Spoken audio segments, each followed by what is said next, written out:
Our topic today is black bears in Pennsylvania. And with us is Emily Carrollo, the Black Bear Program Specialist for the Pennsylvania Game Commission. She is responsible for managing the state's black bear population, which includes coordinating research projects and updating the state's management program with current objectives and research. Hello, Emily. Thank you for joining us today. Hi, Beth, and thank you guys so much for having me today. I'm super excited. We are too. Black bears are a very popular topic. We're filling up here with people. And on our table, for those of you in person, we have a black bear fur and some skulls and some replica scat and some more information about black bears. So Emily, I noticed in your biography that you've worked in a variety of roles with wildlife, including with animal rehabilitation and some time working with small cats in Africa. But you began working with black bears as a summer technician for the Game Commission, trapping bears in Rothrock and Bald Eagle State Forests several years ago. We know black bears are found throughout Pennsylvania, and over the years, people have moved into areas where bears reside. And that's resulted in some unwanted interactions between people and the bears. I don't think the bears like it any more than the people do. So tell us a little bit about this unique animal that we find here in Pennsylvania and its population and how we humans and bears live together. Yeah, absolutely. So I'm going to go ahead and get started to share my screens. So as Beth and Sherry mentioned, my name is Emily Carrollo. I'm the Black Bear Program Specialist for the Pennsylvania Game Commission. So I'm actually in charge of the entire Black Bear program for the state and help implement a whole bunch of objectives, whether it be for research or for our harvest seasons, managing human-bear conflict, kind of a whole slew of jobs that I kind of have under one title. So today I was going to focus a little bit more on black bear biology and also a little bit on human bear conflict and throw in a couple tidbits here and there about some of the other recreational opportunities we have here in Pennsylvania. Oh, why is this not going to the next slide? There we go. So as Beth mentioned, right now my current title works with black bears, but I've been a little bit all over the country and also had the opportunity to work internationally with a whole bunch of wildlife species. I went to the University of Virginia for my undergrad, and then I actually went to Penn State for my graduate degree in wildlife and fisheries science. And I am an avid outdoors woman. I love being outside. Matter of fact, being inside today hurts a little bit because it's so beautiful out, and especially because I enjoy being outside with my two dogs. And as you can see, I love obviously working with wildlife, but enjoy some large fluffy animals of myself at home. So so to hop right into it, black bears and a little bit about general kind of statistics, and I'll try and get through this a little quickly so we can get to some good topics and make sure we have time for questions. But overall, black bears are about 50 to 85 inches in length, and they're about 30 inches at the shoulder. So typically roughly about mid-thigh for most people when you're standing next to the average size bear, you know, in comparison to how high they reach. Females, or sows as they're also known as, their average weight here in Pennsylvania is right around 200 to 250 pounds. They reach a lifetime weight at around 3 to 4 years old. So that means that they reach their peak weight at around 3-4 years old. And the main reason why females hit that, you know, average weight or their peak weight so early in life is because cubs are a very huge energy toll on females. So they take a large amount of energy to be able to actually not only, you know, carry them and also give birth to them, but then raise them as well. Males, or boars as they're also known, they can reach an average weight of about 400 to 500 pounds, but there are a number of years where we've had bears anywhere from 600 to 700 pounds, and occasionally I'd say about every 4 to 6 years we'll get a bear that's 800 plus pounds. They reach their lifetime weight around 9 years old, and that's a lot later in life in comparison to females because of the fact that they don't participate in any of the cub rearing. So all of that energy toll is placed on females to actually raise cubs.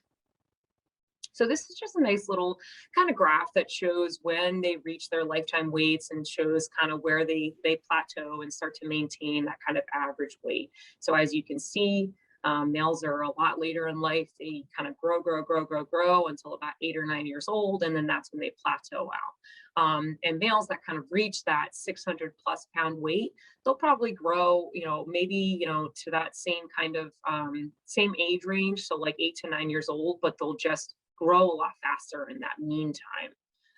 Grow, in between that 2 years old to about 10 years old age. So given if you see a bear, it's pretty easy to know whether it's a male or female given the size of the bear. So yes and no, because it's actually Okay. very difficult to get a good estimate of weight just looking at a bear in the woods. So for example, when we trap bears, it sometimes is actually very difficult to even get a good guess on the weight for especially newcomers to the field. They'll look at a bear and be like, oh my gosh, that bear's gotta be 300 pounds. And then we pull it out and it's like 150 pounds. So it's actually a little bit difficult to get a good size. So unless the bear is absolutely massive, where you're like, wow, that bear is clearly like 700 pounds, it's probably a male. But one of the better ways to actually be able to tell between a male and female is kind of their physical structures. So males have a lot, especially as they reach adulthood. So once they hit like that 4-year-old mark, they'll have a really thick neck, and it's like very noticeable. Like their neck is the same size as their head, and they're a little bit more broad in the shoulders. And females here in Pennsylvania will actually start to have cubs at around 2.5 years old. So they'll breed for the first time at about 2.5 years old, which I'll get into in a second. But then at 3 years old, they'll have a litter of cubs with them. So pretty much, once a female bear is 3 years old here in Pennsylvania, they'll pretty much always be seen with either cubs or yearlings, other than that short period of time between like June and November when they boot their yearlings out. Then they'll be solo. But you'll pretty much almost always see, females with some sort of cub or yearling presence. That's great. Thank you. So black bears are actually pretty quick, in comparison to some other species. And I think sometimes people always look at different animals and they wouldn't expect them to be pretty fast, but black bears can actually be pretty fast, reaching a top speed of about 30 miles an hour. They are excellent climbers, and they are very good swimmers. Their lifespan here in Pennsylvania, really kind of varies. The average age of our harvested bears is about 3 years old, but they can live up to 35 years old. And part of the reason why the average age for harvested bears is so young is because dispersing young bears that don't really have a home range yet, because they're moving around the landscape a lot more often, means that they are more available to be harvested. And typically the older a bear gets, the smarter it gets to avoiding being harvested during those seasons. But the most common mortalities here in Pennsylvania are harvests, but the other really big one are vehicle collisions and human bear conflict.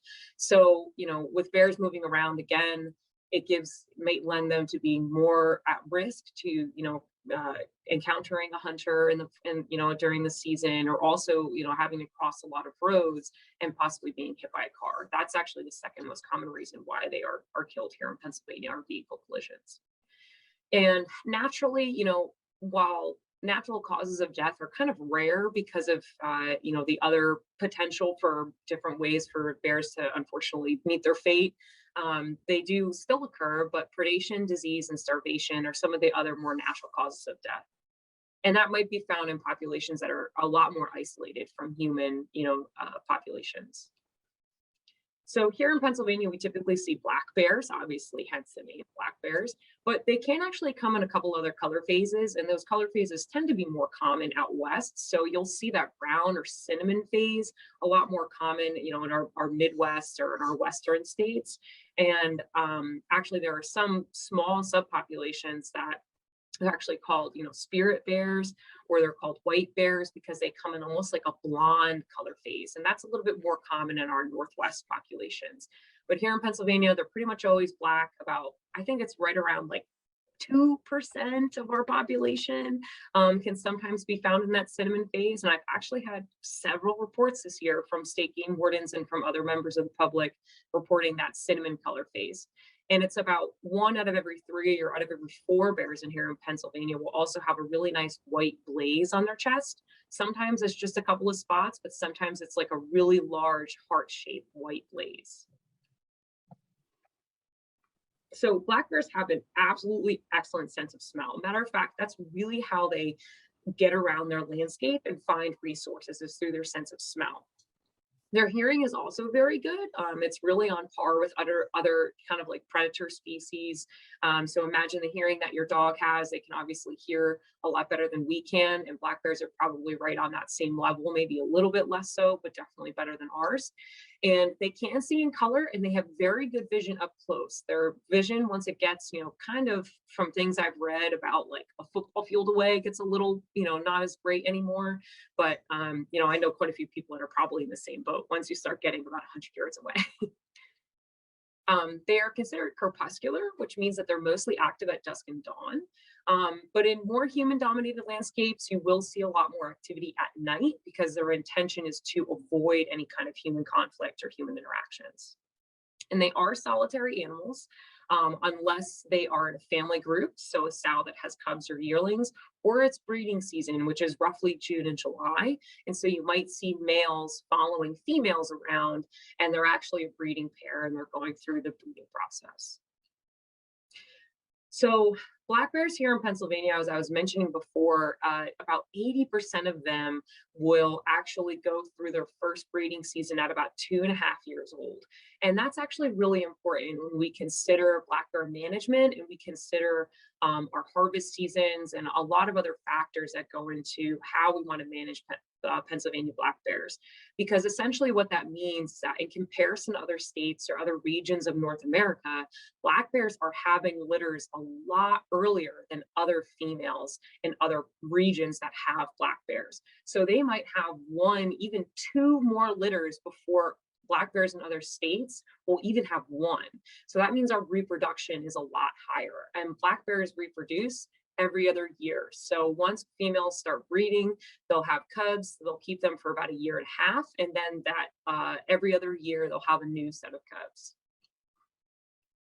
Older females will tend to have more cubs than first-time mothers. That doesn't mean that first-time mothers can't have upwards of 4 to 5 cubs, but more often than not, they tend to have about 1 or 2. And then once they have their second litter, they'll have anywhere from 2 to 4. At birth, cubs. What's the secret to success here with the females in Pennsylvania? Is it because of really good habitat or something else that they breed earlier and are more successful?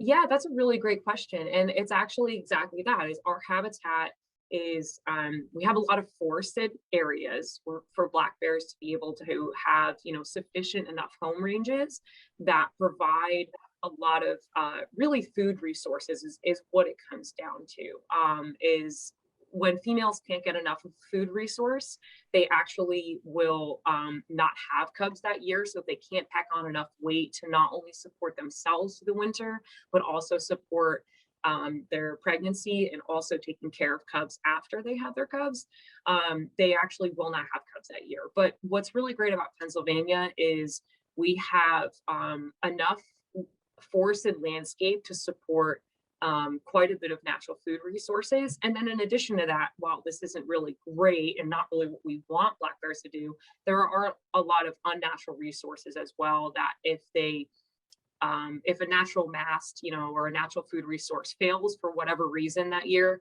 they do have other food resources that they can turn to, not only natural, but also unnatural, which again, is good and bad. It helps them survive, but maybe might cause some conflict. So we got to find the balance there. Cubs actually at birth are right around 7 to 11 ounces. And the way that I tell people or have a good comparison or an idea of what that actually feels like is imagine like a can of Coke or a can of Pepsi in your hand. And that's roughly how big these cubs are. So they're very, very, very small when they're first born. But then when they leave the den, they're actually right around 7 pounds. So they pack on a lot of weight in a short amount of time because it's about a 2-month time frame, 2.5-month time frame that they pack on that weight. So when they're born very similar to what we'd imagine, kittens or puppies are born as, if anyone has ever experienced that. So they're born blind, deaf, and with very fine hair. The pink skin can actually kind of be seen through that super fine black coat. And for the first several months of their lives, they are highly dependent on their mother. So that goes until about mid-July when they're about 7 months old. So at that point, they're totally weaned. They're roughly 25 to 30 pounds, and they are fully independent of their mother if something were to happen to her. So if they're hit, if say the sow was hit by a car, or maybe, you know, the cubs got separated for one reason or another, they actually are very independent at that point in their life, and they can survive on their own. And so we actually have a video here. Hopefully everyone can hear it. So these are cubs that are actually nursing. You'll kind of hear like a dolphin sound, and that's them nursing.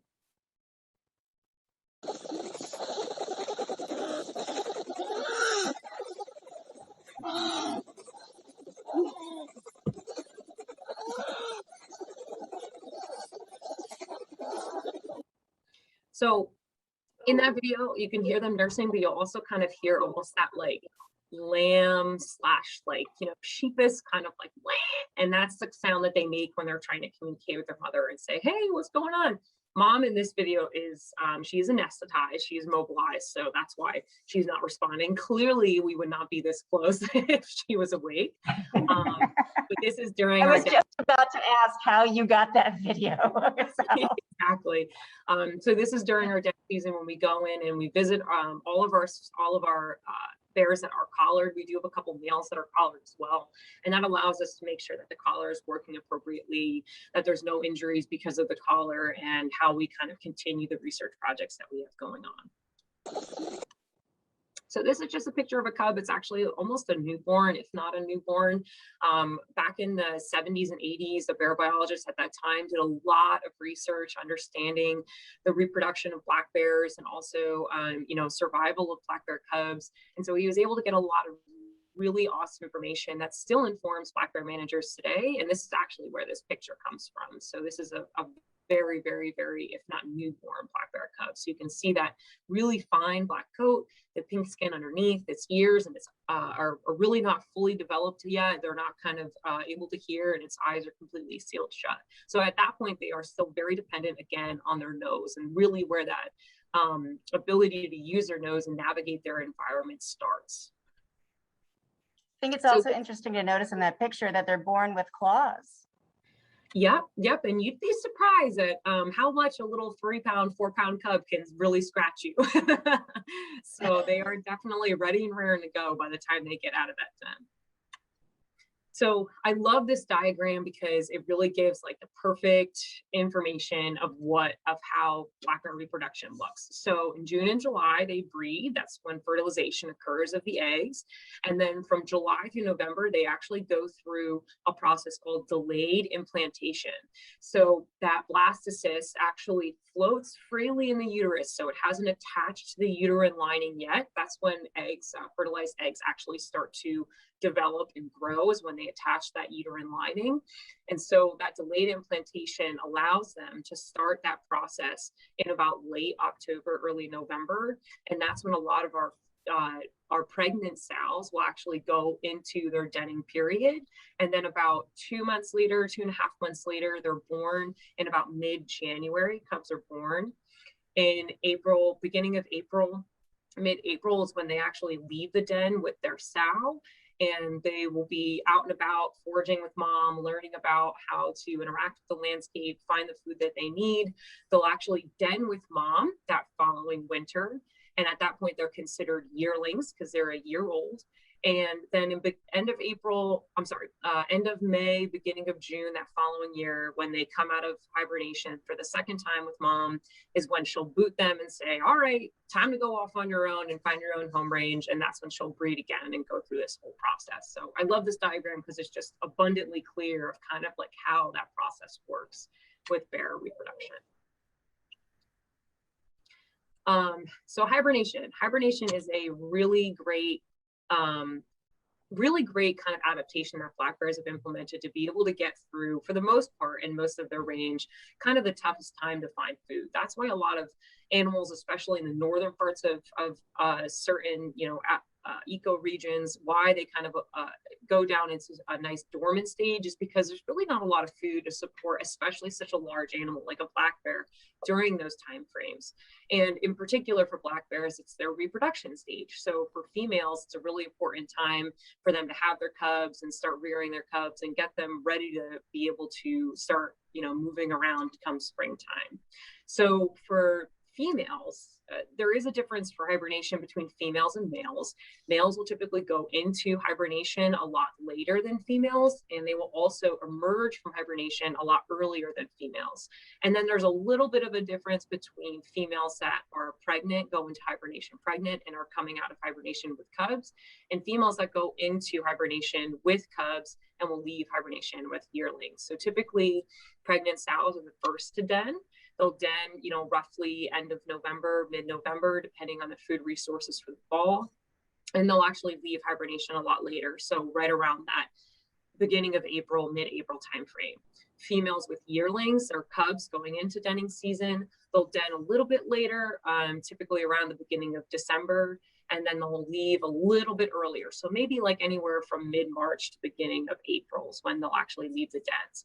And males, because they really don't have any kind of young to care for, they'll actually sometimes, depending on this winter season and how food is looking, sometimes they won't actually den until the end of December if things are looking okay and they're still finding food. And then they might leave as early as beginning of March. And that's why we start to see some bear conflict calls coming in as early March because those males are starting to get up and wander around and check things out and start to try and find resources to build back up their fat stores.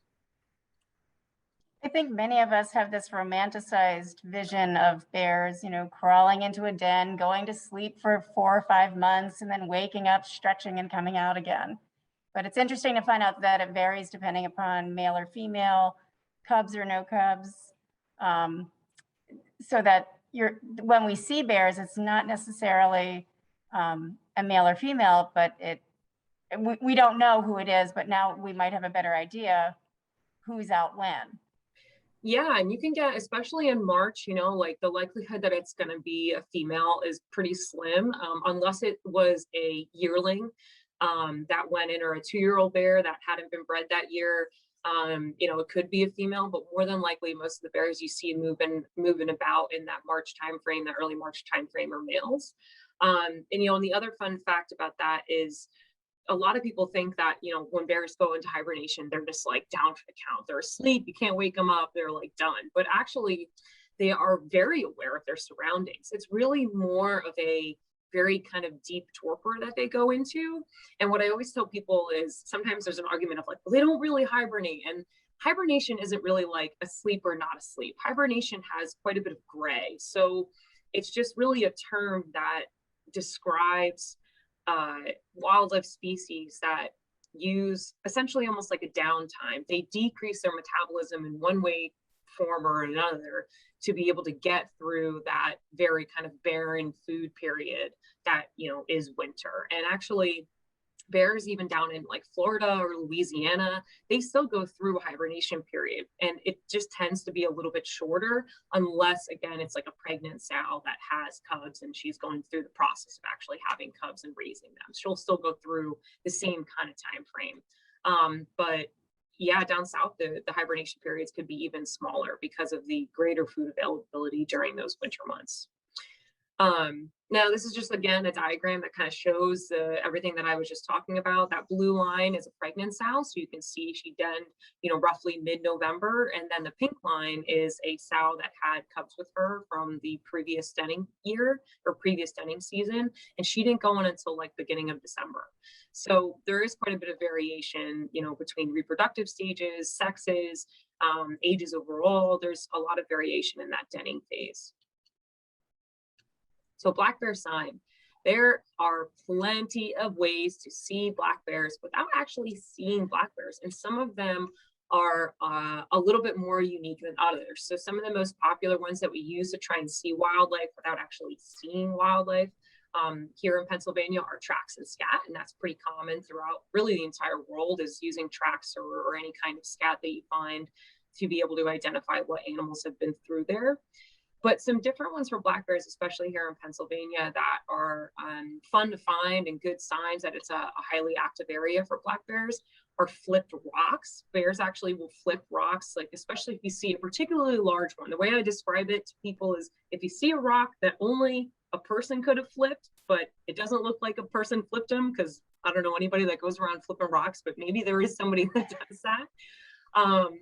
It's probably a black bear. What they look for under those rocks are insects. They look for insect egg sacs. They look for all sorts of kind of yummy goodies that end up underneath rocks, especially kind of that larva insect stage.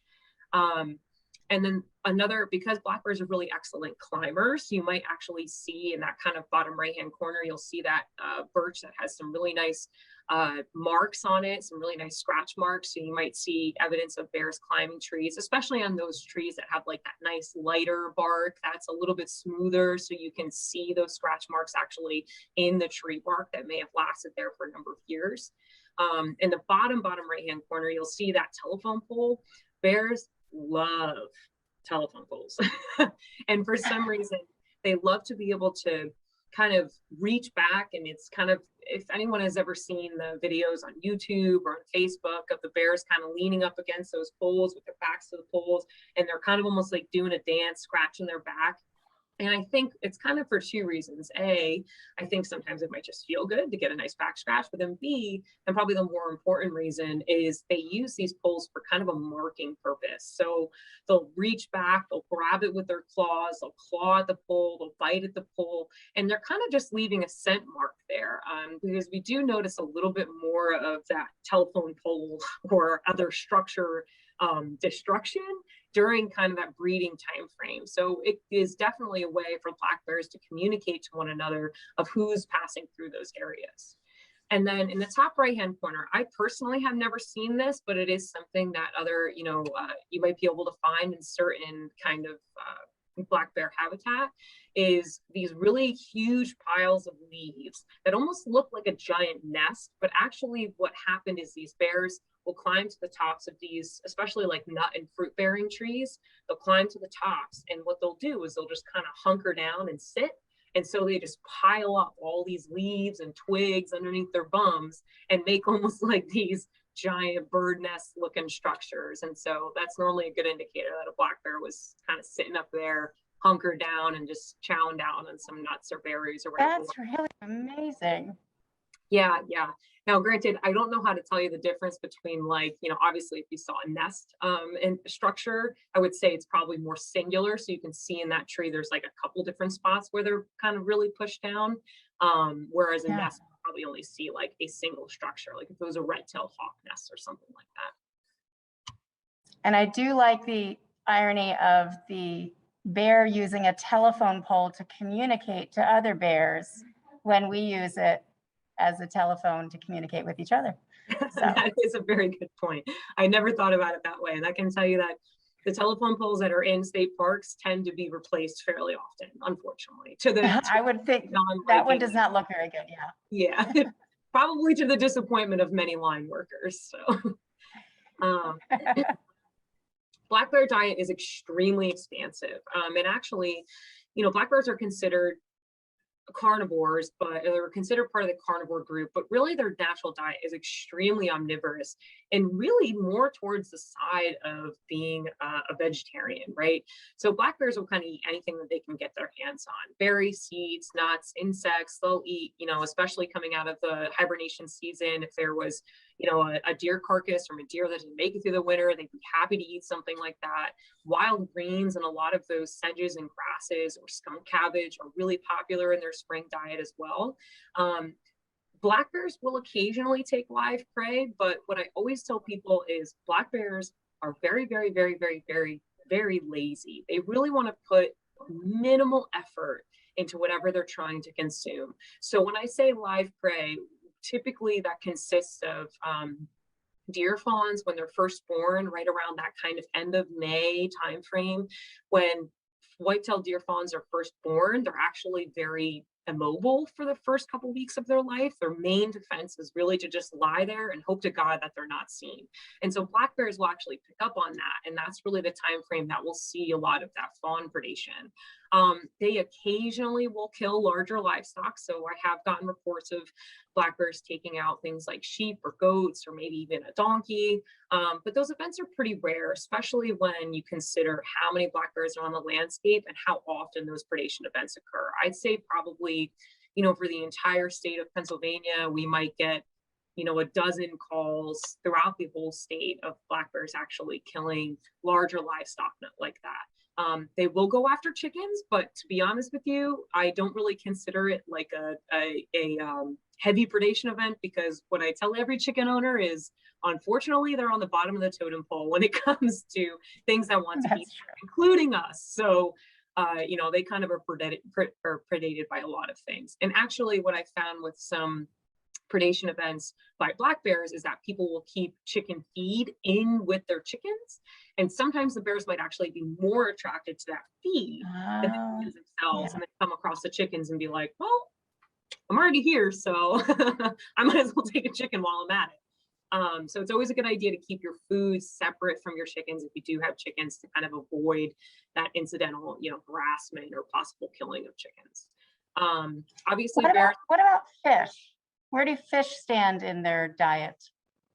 I think that unlike brown bears or kind of grizzly bears out west, where you'll see a lot of that consumption of salmon or other, you know, large fish hatcheries that occur up and down those rivers, they will eat them, but it's not like they actively fish either. You know, there's not a lot of evidence that supports black bears kind of really doing the same activities that brown bears or grizzly bears out west perform, especially in those large river ecosystems. So maybe black bears will participate in that in some of those ecosystems, but it's not really that common here in Pennsylvania.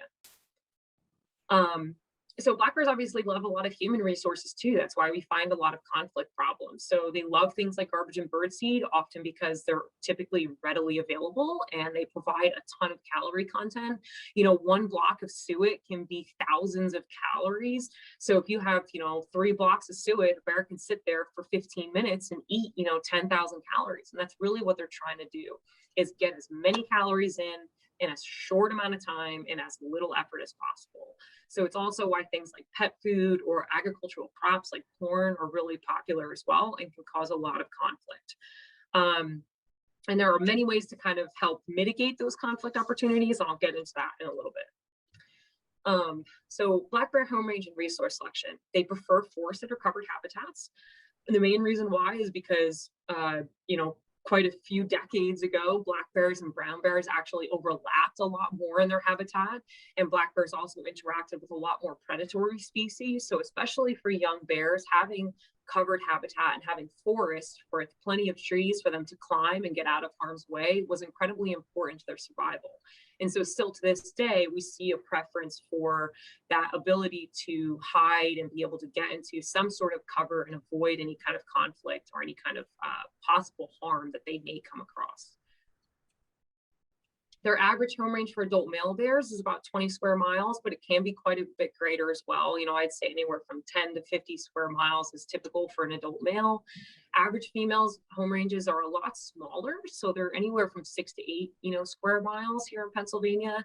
And a huge part of the reason, again, is because they typically have either cubs or yearlings in tow. So they're not really moving around a lot more. And the other thing for male bears is that when it comes to breeding season, they are moving a lot more. So they're covering a lot more ground to try and mate with as many females as possible, versus females aren't really performing that same level of effort during that breeding season. So males just typically have a lot larger home range. Their daily and seasonal movements are affected by food availability, their breeding activities, and also human disturbances. So if a black bear has a home range that falls within a human, you know, kind of dominated landscape, they might have a little bit greater of a home range, because they have to try and incorporate more natural resources and more natural coverage abilities and areas to make up for the things that were lacking, that were removed by human dominated landscapes. As I said before, their breeding activities affect the size of their home range and how much they move, especially for males. So you'll see a lot more movement during that breeding season. And then by food availability. So if they have a really bad mast year, say, you know, there's a lot of soft masts during the summer. So our raspberries, our blueberries, our blackberries, pokeberry, all that jazz. If that isn't doing so well during the summer months, you'll see a lot of more bears actually leave their home range and try and find food during those summer months. And sometimes that can mean trouble for them. So they might be crossing a lot more roadways, they might be coming across a lot more human housing and possibly getting into conflict. So when we do have bad food years, for whatever reason, you can typically see an increase in human black bear conflict and in human black bear interaction. And bears actually can create trails when covering their nightly circuits. So if you live in an area where there's a lot of black bears, don't be surprised if you actually come across a wildlife trail that has some pretty good obvious black bear tracks. You know, what I always tell people is that black bears, like I said before, are very lazy. So they want to take the path of least resistance just like we do when we walk through the woods. So don't be surprised if you see bears using even human trails that are created through the woods to make their walk and their trip a little bit easier. So black bears are pretty much found throughout Pennsylvania. The main strip of where we find the vast majority of our black bears is from the southwest corner of the state to the northeast corner of the state, with the north central and northeast parts of the state being really like the main core areas of black bears here in Pennsylvania. It doesn't mean that you can't find black bears throughout that range. And actually there have been sightings of black bears in literally every single county, including like extremely densely populated counties like Philadelphia or Delaware County or Allegheny County out west. There have been sightings in every single county. It doesn't mean the bears always stayed there, because if I had to put money on it, I bet you the bear that was sighted in Philadelphia County was actually removed from Philadelphia County and put into a more forested habitat that would benefit it a little bit better. But especially young bears, when yearlings disperse, it's not uncommon to find them in places where they shouldn't be. So in the middle of cities, in the middle of a suburban, homescape or landscape, just because they're really venturing around and figuring things out for themselves and trying to establish that home range. But this kind of gives you a really good idea of where you'd see black bears here in Pennsylvania. So our population over the last like 20, 30 years has really kind of gone up quite a bit. And this is very different in comparison to the last like century of black bear populations. We have, back in the 70s, they were as low as like, just 1,000 bears, a couple thousand bears. And then over time, as our management techniques got a lot better, we've grown our population, to about, this year was right around 16,500 bears.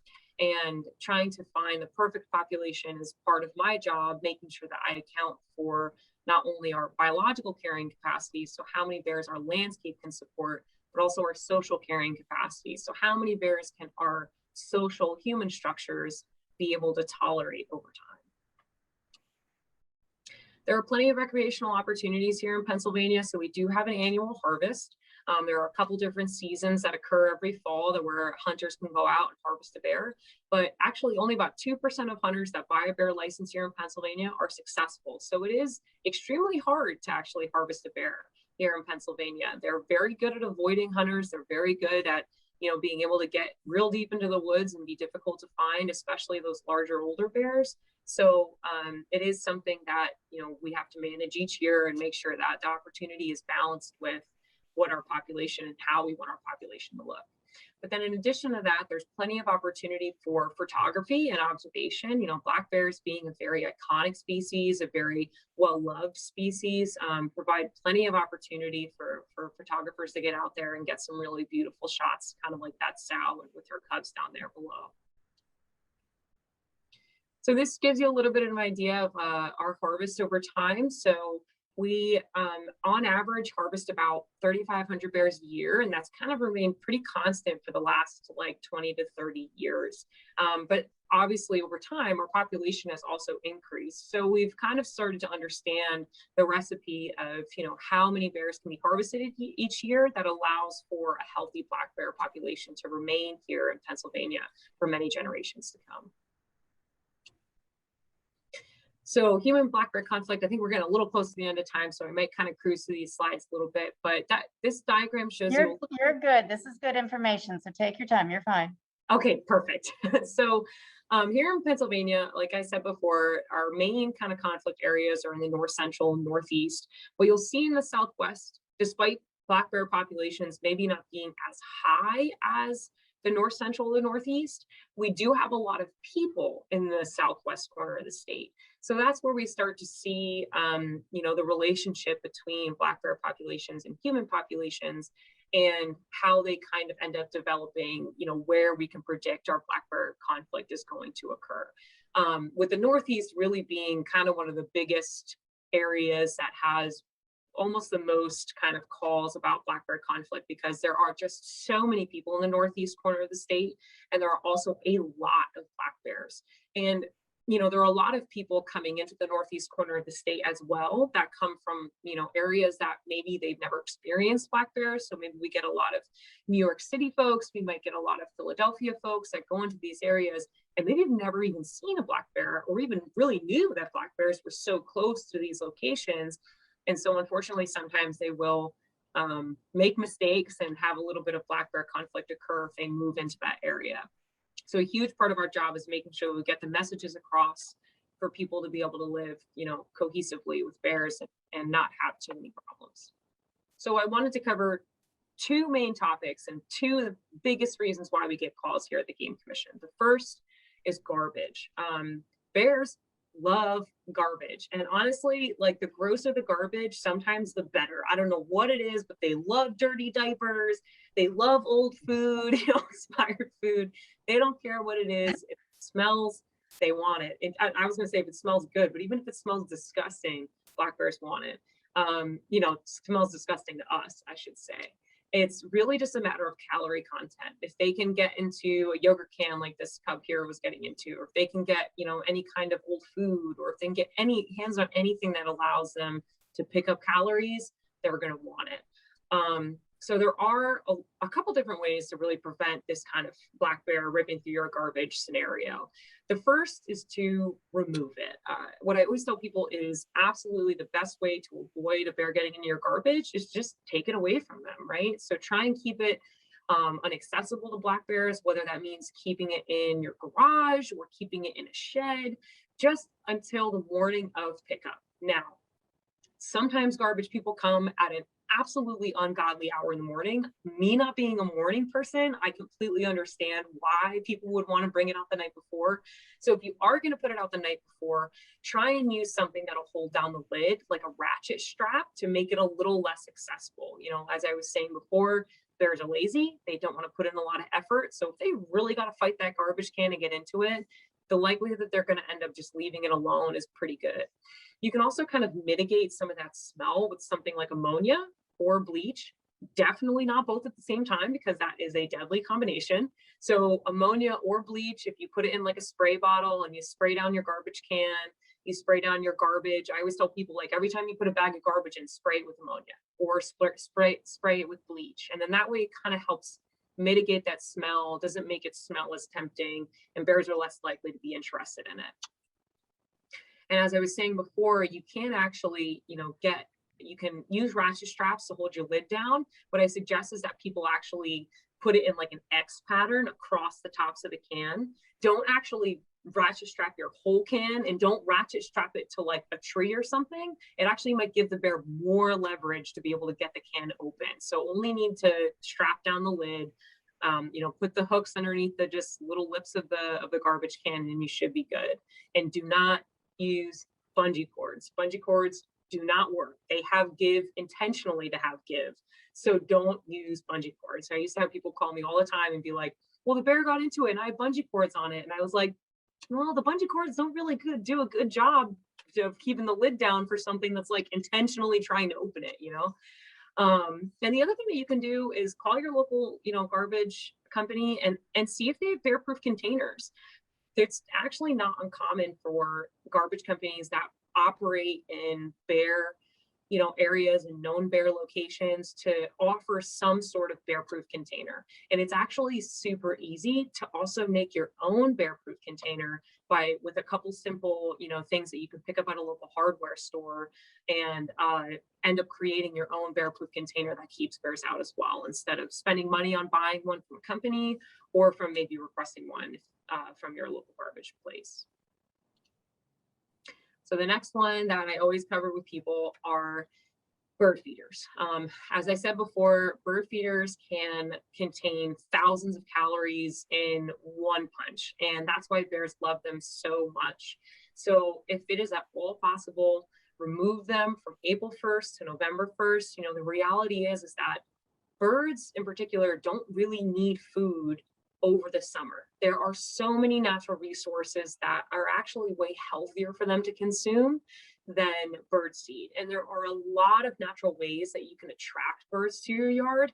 For example, creating natural habitat for them. So that might mean developing nesting boxes or using bushes that attract birds because it's a natural food resource and a natural nesting resource. The birds need to naturally dust themselves and take dust baths to allow them to have healthy plumage and healthy feathers. So having a bird bath that's set up, that's one with water and one with a really nice dust and some pebbles, even because some bird species like mourning doves consume a little bit of grit every morning for them to use their crop to be able to process food. So there's a whole bunch of ways that if you go and visit websites like the Audubon Society or the Cornell Lab of Ornithology, they have a whole bunch of really natural, much healthier ways to attract birds to your yard.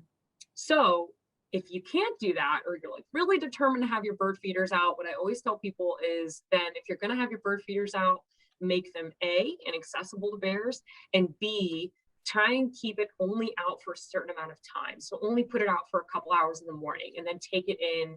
And so it's not available, especially during those dawn, dusk, and nighttime, times of day that are more likely for a bear to come across them.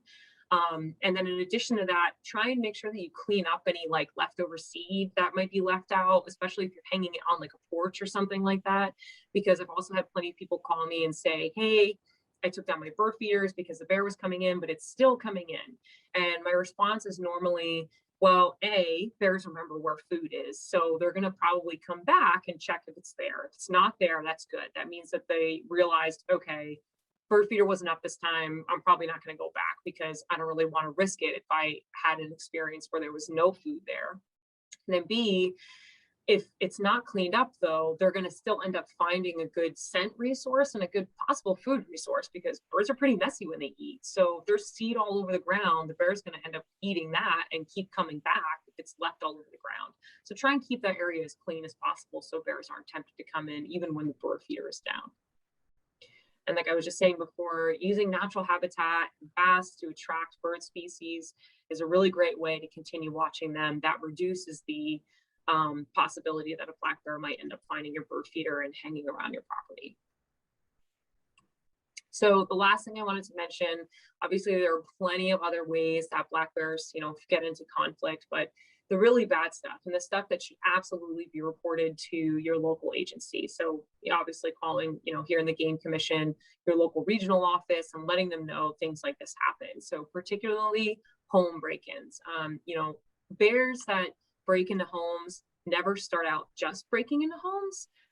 Normally they start out with much lesser behavior. They might be ripping into garbage cans, or they're ripping down bird feeders, or maybe they're trying to, get at your chickens. But all of that can, I don't say always, because it can build into worse and worse and worse behavior and make them more and more comfortable. So it's not a guarantee that every bird that's getting into someone's bird feeder is going to break into a home, but every bear that has broken into a home has undoubtedly gone into other smaller levels of conflict before it actually took the opportunity to break into a home.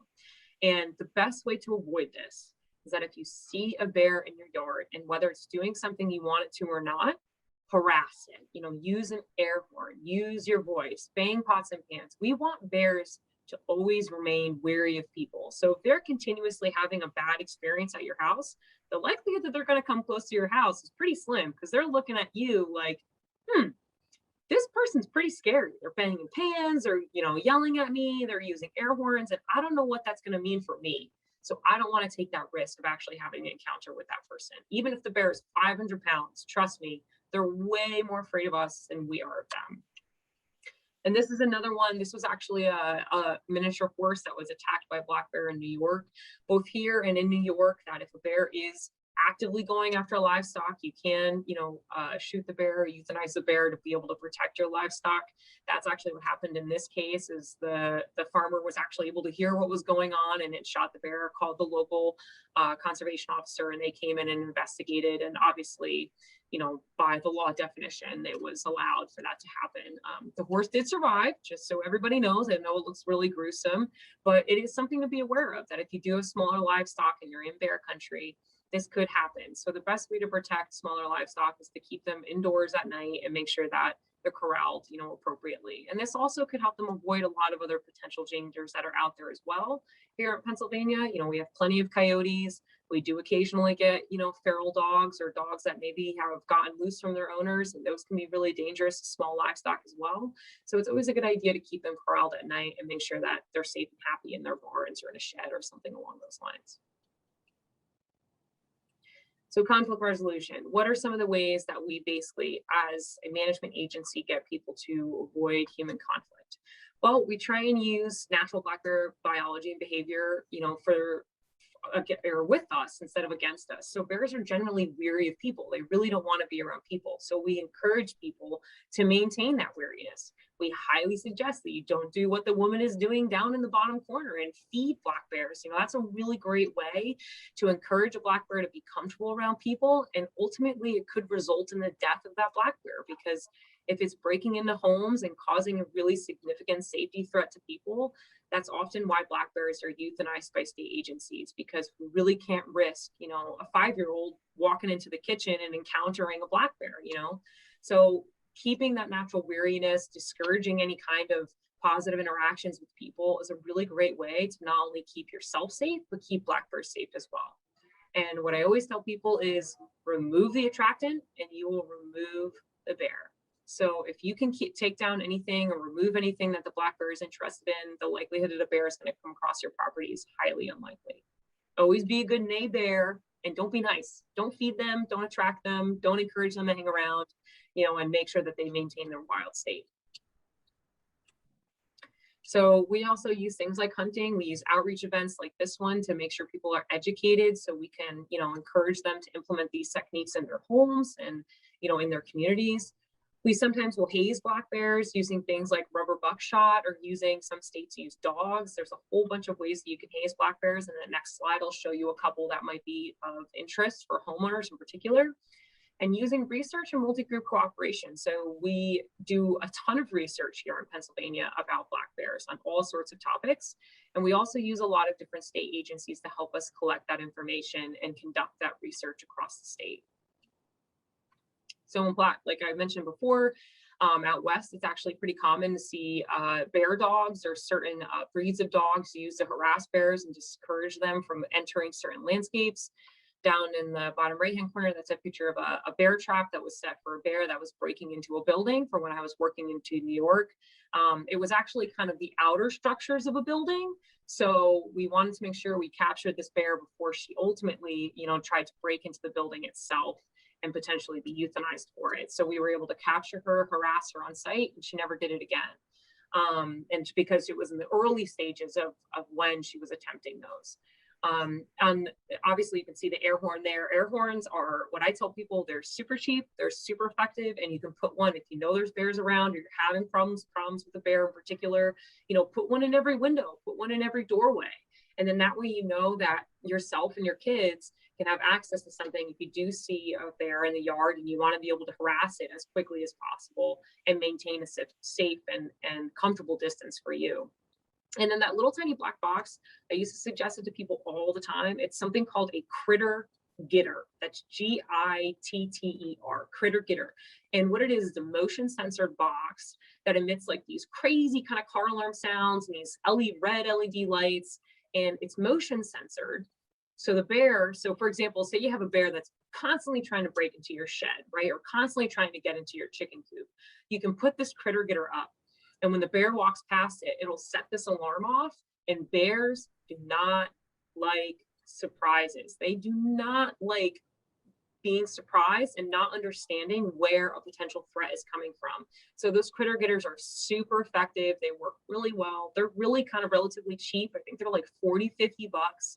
You can find them on Amazon. You can find similar products on Amazon or Google or whatever, and they work really well. So if there's like a specific location that you're trying to keep bears out of, I highly suggest getting something like that because they are very effective. So public outreach like these events are one of our most effective tools. And really what it does is we put information into the public's hands, and they're not only able to address their own problems, but they can help spread the word in their own communities. So if we give this information to you guys, you can go back to your neighbor or your friend or your mom or your sibling or whatever it may be and say, hey, I heard this really great talk. She gives some super awesome information. Here's the link. Here's the website she suggested, you know, yada, yada, yada, and be able to spread that word. You know, I can't do this all by myself. You know, I'm one person in a state of thousands of people. So it's really helpful to get the public educated and be able to spread that word on their own. And so it's almost like a phone game, and the message spreads continuously throughout the state. And we get a lot of people on board on how to live, you know, cohesively with black bears. And, you know, last but not least, getting partnerships involved, you know, getting private research institutes, universities, federal groups like USGS, or even, you know, our sister agency, the DCNR, are really important to evolve when it comes to black bear management here in Pennsylvania. So a couple of these guys will be available, I think, in our chat. So our Game Commission website, pgc.pa.gov, has a whole bunch of information about black bears. Another website I highly suggest to people is a website called bearwise.org. This website has so much information on black bears, biology, conflict mitigation, everything you could possibly ever want. And what I love about it is it's meant for all kinds of people and all ages of people. So there's coloring pages on there for kids that gets them talking about black bears and how to interact with black bears, and really kind of information for even, you know, someone who's a super hobbyist and maybe enjoys beehives, or maybe enjoys, you know, or is a farmer looking for ways to mitigate bears out of their cornfields. They really have so much information there that's super helpful and super easy to digest. That's really what I love about it the most. And also, you can always call your local regional office here for Pennsylvania. I don't have the numbers, but I know the numbers are also on our website if you needed to call a local regional office. And really, in the end, it's getting everybody to change and everybody to care. So how do we get people to care and be able to make the changes in their lives that makes living with wildlife, you know, overall, not just black bears, but wildlife overall, you know, easier and more realistic? Because as human populations expand, we're going to encounter wildlife more and more and more, especially as we do a better job at recovering certain wildlife species like black bears that, you know, only numbered in the couple thousand only, you know, 40 years ago, and now we're upwards of 16,000 bears. We have to really get people to care a lot about the changes that they can implement in their lives and interact with, you know, black bears and other wildlife species more appropriately, and have a more respectful relationship with our wild world. So with that, thank you so much. I'm very positive I went over time, but I'd be happy to take questions if anybody has them. So thank you so much. We definitely have questions. So if you have not asked a question yet, please put it in the Q&A box, or if you're in person, we'll have some people asking questions here. But our first question, actually, Emily, is one I had at the very beginning. Do you know the history of why males are called boars and females are called sows? I have always affiliated that with pigs. Yeah, that's honestly a really great question that I don't actually know the answer to. I'm not really quite sure as to why they picked up, you know, boars and sows. It's probably some more historical nomenclature from, you know, we look at why certain younger species are called certain names, you know, like kittens and puppies and calves, and how it applies to so many different species. So I'm not really sure. The only thing that I could gander is that they pack on a lot of pounds. So maybe people like anecdotally associated them to being pig-like and eating a lot of food and eating all sorts of things. So maybe that's why, but I don't really know. So that's a really good question. I was thinking the same as you. I thought maybe it was the size, the eating preferences, that might have something to do with it. Mm-hmm. Another question from our audience is, do bears have predators? Who would be a predator? What other animal would be a predator of a bear? Yeah, that's a really excellent question as well. And here in Pennsylvania, you know, realistically, black bears don't really have any predators. I mean, obviously humans could be considered a predator because we do have a harvest season. There are other bears, so other male black bears in particular, they will kill cubs if they find them. So that's why you'll often see a sow with cubs remaining very close to her cubs, and the communication that occurs between her and her cubs is constant. You know, it's actually way more than we would ever imagine. And it's a really kind of different way of communicating. There's a lot of grunts, there's a lot of moans, there's a lot of softer communication that these cubs will use, and they'll interpret and be able to remove themselves from scenarios if they might come across like a male bear that would be, willing to kill the cubs, not only for potential food resource, but really to get the female back into a breeding possibility. That's the other main reason why they do that.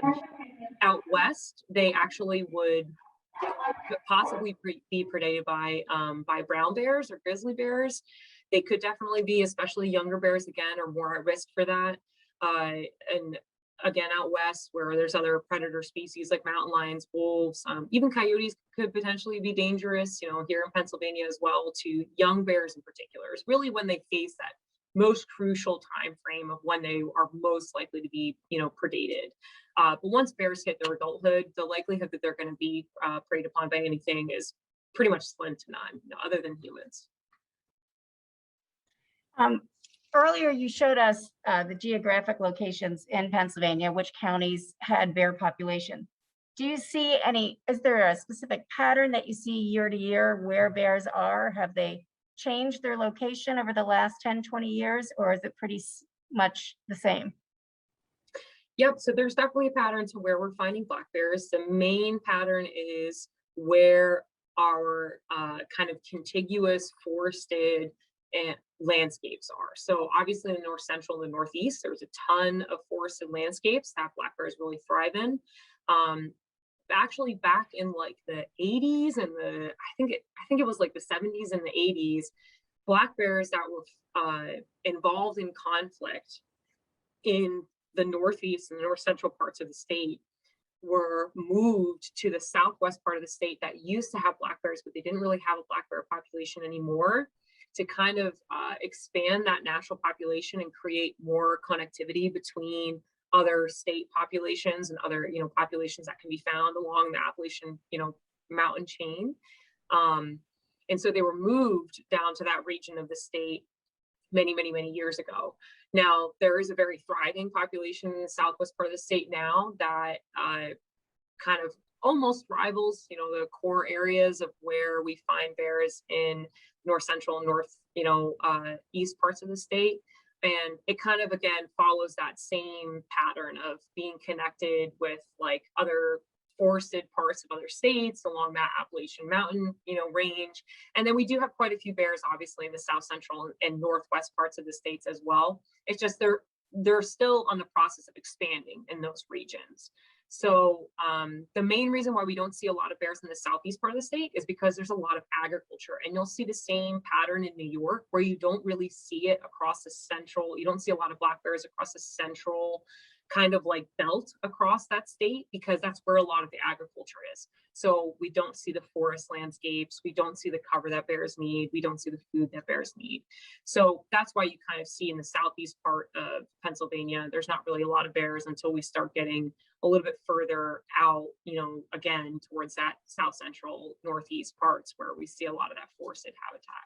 So wherever we see forested habitat is where we're going to have a high likelihood to see black bear populations. Another listener had a question regarding tagging. So she's seen bears that have had tags either on 1 ear or 2 ears. Is that part of the research that the Game Commission is doing with bears? It is part of the research that the Game Commission does with black bears. So each year we have about anywhere from 700 to 800 bears tagged throughout the state. And the main reason why we tag those bears is to actually help estimate our population for the state, and also by our WMUs, or wildlife management units. So that's one reason why black bears are tagged here in the state. Then in addition to that, when we have other smaller research projects going on, in particular, we have 2 right now that black bears were captured and also collared. We tag those bears as well to have basically a unique identifier. So all those tags have different numbers, and that's how we look up that bear in our database and can see who it is and where they came from and the history behind the captures and all that jazz. So there's multiple reasons why they're tagged, and it doesn't always mean that the bear is a problem bear. It could have just been captured for research purposes, and you just happen to see that bear, in the woods or wandering through someone's backyard or whatever it may be. Emily, I want to thank you and thank our audience, both virtual and in person, for joining us. If our audience wants to learn more about this topic or other topics related to Pennsylvania, you can visit the links in the chat box for the Pennsylvania Game Commission website, the Bearwise website, or the State Museum of Pennsylvania's website. Emily, this was great. I think we all learned a lot about black bears that maybe we didn't know, and the impact that humans and bears have on each other. And I'm thinking, if I'm a black bear, Pennsylvania is definitely the location where I want to live, given the habitat, the abundance of food and trees. It just seems like it's ideal for them. Yeah, absolutely. You're right on point. Pennsylvania is a really beautiful place for black bears to be. There's plenty of resources for them, and it's why it's so great to be able to go out and experience the woods in one way or another, and you have a very good likelihood of seeing one. So if you do, I always tell people, just remember, be respectful to wildlife, and wildlife will be respectful to you. It's really the most basic way to go about, seeing any kind of wildlife. So hopefully plenty of people get that experience and can see a black bear in person one day. That's terrific. Thank you again. We hope everyone will join us again in October for a conversation with Emily D'Amato, certified wildlife biologist with the Pennsylvania Department of Conservation and Natural Resources, Bureau of Forestry Ecological Services section. We're going to talk about deer and their habitat here in Pennsylvania. You can visit our website to sign up for this and other upcoming virtual Learn at Lunchtime programs. Thank you, everybody, and goodbye.